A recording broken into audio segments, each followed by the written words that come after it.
Bonjour tout le monde, ça va?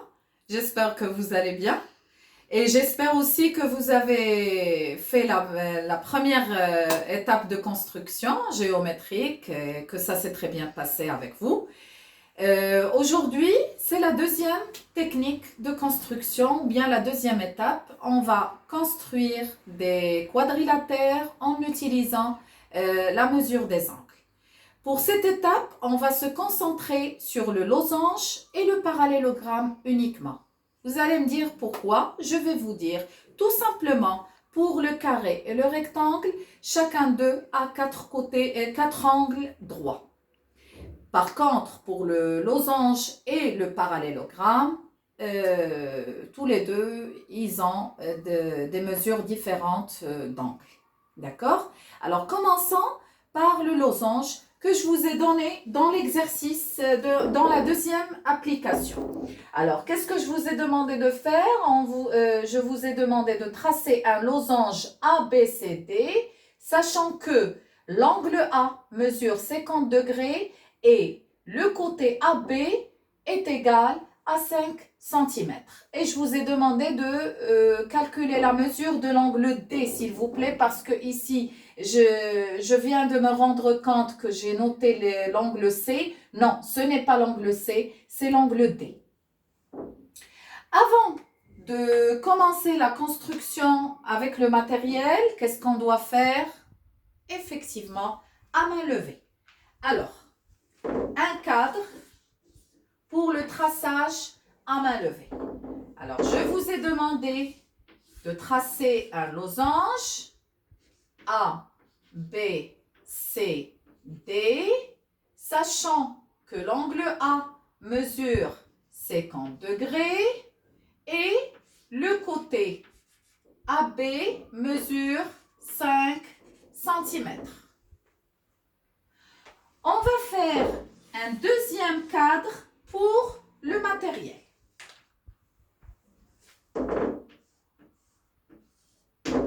Voilà. Alors, à votre avis, par quoi on va commencer? C'est ça. On va commencer par l'angle A. Alors, je vais commencer par tracer le premier côté de l'angle A en utilisant la règle. Moi, je n'ai que l'équerre, mais vous pouvez utiliser la règle. Alors, premier matériel, c'est la règle. Alors, je vais tracer le premier côté de mon angle. Voilà. C'est bon. Après, deuxième étape, on utilise le rapporteur.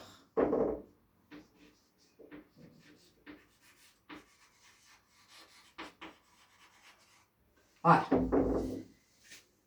Bien sûr, comme je vous dis tout le temps, le centre de mon rapporteur sur le sommet et le zéro sur le côté de mon angle, puis je commence à compter 0, 10, 20, 30, 40, 50. Voilà. Voilà.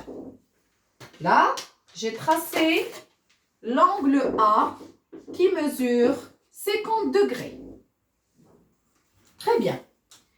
Après, c'est ça, le compas. Alors, le compas,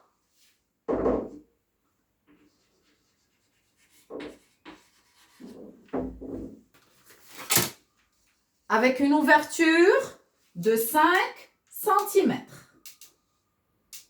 Voilà, une ouverture de 5 cm. Le côté pointu de mon compas, je le place sur le sommet A. 5 cm, 5 cm. Pourquoi? Parce que le losange a 4 côtés égaux. Ça veut dire l'ouverture que j'ai dans mon compas, je la garde pour toute ma construction géométrique. Alors, je marque les points. D'accord? Puis je continue avec mon compas pour tracer la suite.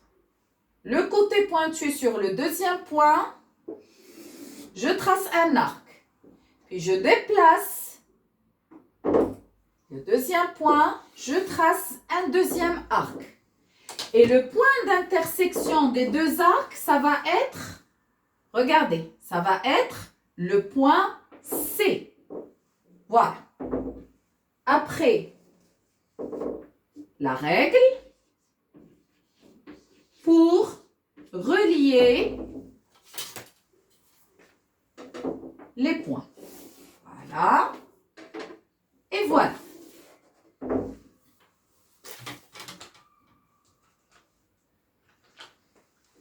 C'est bon? Alors maintenant, je vais compléter d'abord le nom de mon losange A, B, C et D. Après, les propriétés. Qu'est-ce qu'on a dit dans les propriétés? On a dit les angles opposés sont égaux. Alors, une couleur pour les deux premiers angles opposés, puis une autre couleur ou bien un autre symbole, ce que vous voulez, pour les angles opposés de l'autre côté. Après, je marque l'égalité des côtés. Et voilà, j'ai terminé mon traçage. C'est clair? Passons à la démonstration pour répondre à la question calculer la mesure de l'angle D. Alors, je prends un autre... Alors, démonstration.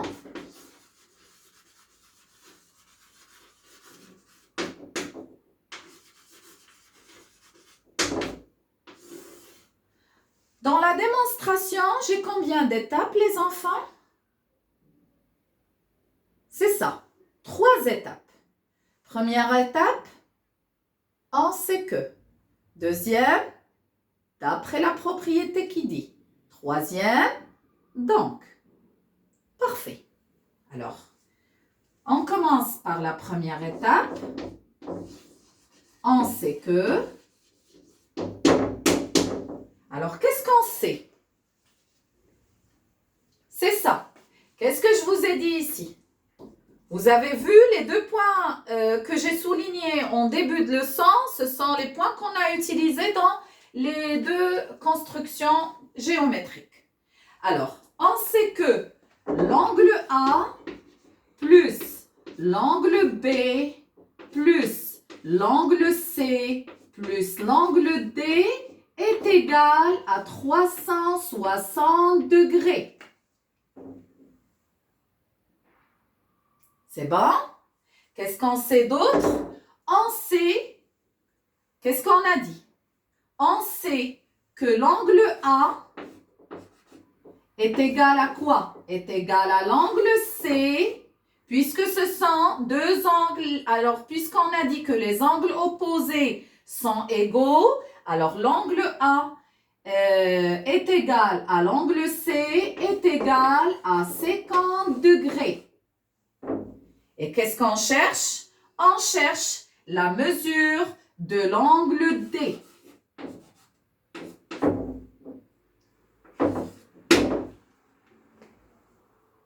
C'est bon?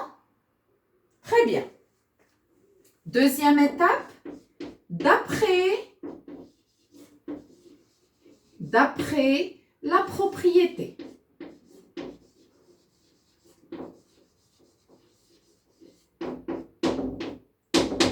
Alors, d'après la propriété, ici, dans la démonstration, on peut travailler avec deux propriétés. Soit la propriété des angles opposés égaux, soit la propriété des angles consécutifs, leur somme est égale à 180 degrés. Alors, pour le losange, je vais utiliser la première propriété et je vais vous montrer comment travailler avec la deuxième lorsqu'on passera au parallélogramme. Très bien. Alors, d'après la propriété, dans un parallélogramme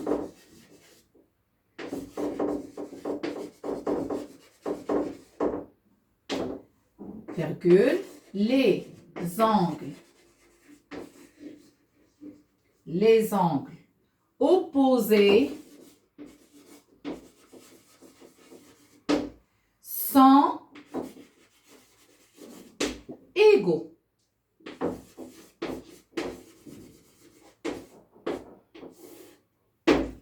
Ça veut dire que pour calculer la mesure de l'angle D, qu'est-ce que je fais? L'angle D est égal à 360 degrés moins l'angle A plus l'angle C divisé par 2. On a dit que l'angle A et l'angle C sont égaux, l'angle B et l'angle D sont égaux et la somme des mesures des angles, c'est 360 degrés. Alors, dans les 360 degrés, j'enlève la mesure de l'angle A, que je connais déjà. J'enlève la mesure de l'angle C, que je connais déjà. Alors, après, j'aurai la mesure des deux angles, B et D. C'est pour ça que je divise par 2. Alors, ça va me donner D est égal 360 degrés moins 50 degrés plus 50 degrés divisé par 2. Je vais venir là.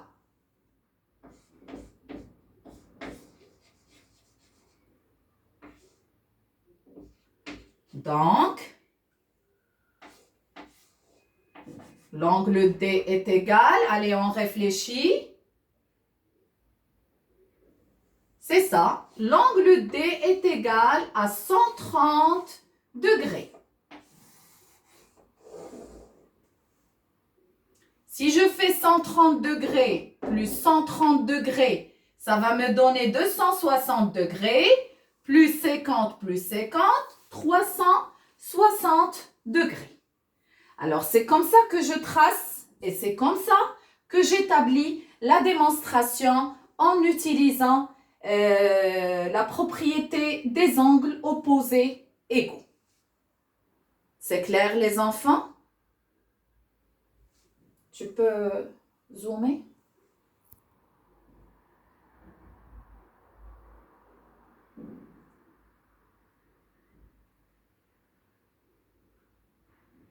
Voilà. Alors, dans un petit moment, on passera à tracer un parallélogramme. Le parallélogramme EFGH en calculant après la mesure de l'angle H. À tout de suite.